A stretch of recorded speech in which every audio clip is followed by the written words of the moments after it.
I was in northern Wisconsin this last weekend, and I came across some dead birch trees. They weren't too far decayed, so I decided to take some of the bark off of them. And they peeled off pretty easily.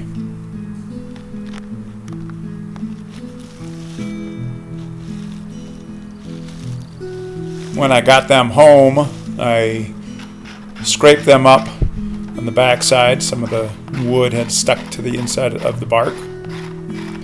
And then squared them up. The box I'm making, I first saw made by Ray Mears on one of his shows.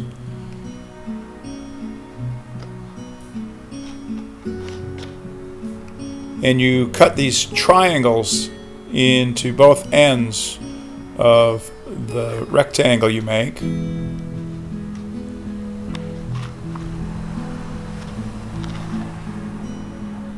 And once you have both sides with triangles in them, then you cut slits in them, and they go together, although it's still a bit of a wrestling match, so to speak, to get it together. But if you're patient, you can get those tabs to fit into one another.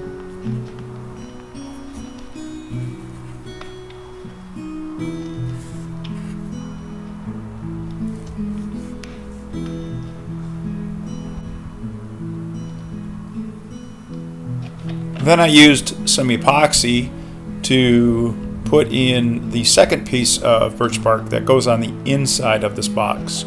So you have the inside of the bark on the outside of the container, and then this inside piece actually has the inside of the bark facing the inside of the container. So I spread the epoxy out and then rolled up the bark,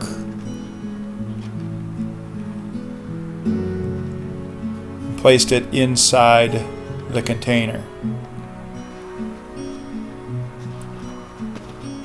And then I had a log that I split in half, and I covered it with some packing tape so it wouldn't stick to the glue.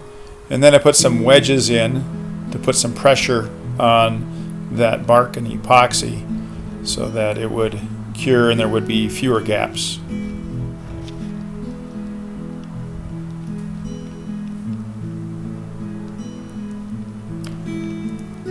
While that was curing, I decided to make another container.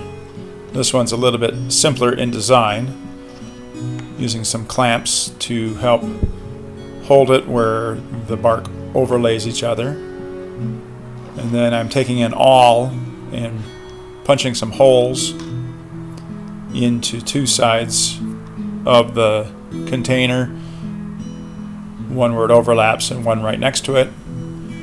And then I took some jute twine and I used a paper clip folded over so that I could thread the twine through. And then I cut these ash discs from a branch that I had been seasoned for a long time. Mark that and then use the sander to get it to the line.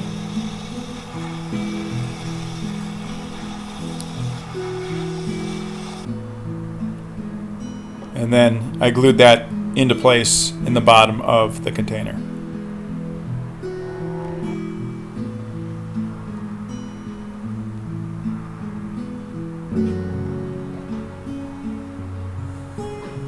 Then I did the same thing for the top. In the top I drilled a hole through where the pith was, and then drilled another hole in a stick. And I trimmed off the bark here. I did it while it was still long. It's just a little bit easier to carve that way. Then I cut it down, and then I used some glue here to glue all those pieces together.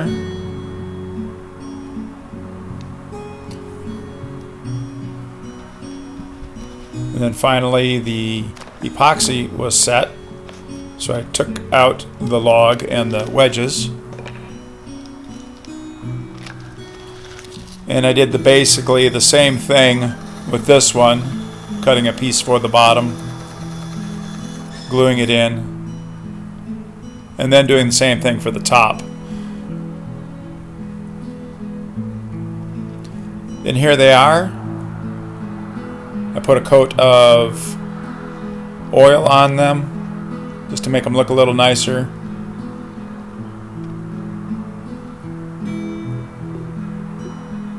I really like the way that ash looks on the bottom of those containers.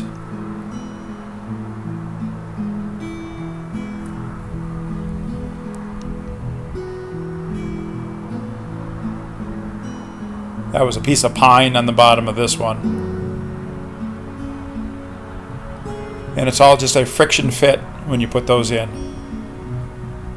Thanks for watching. I appreciate the support.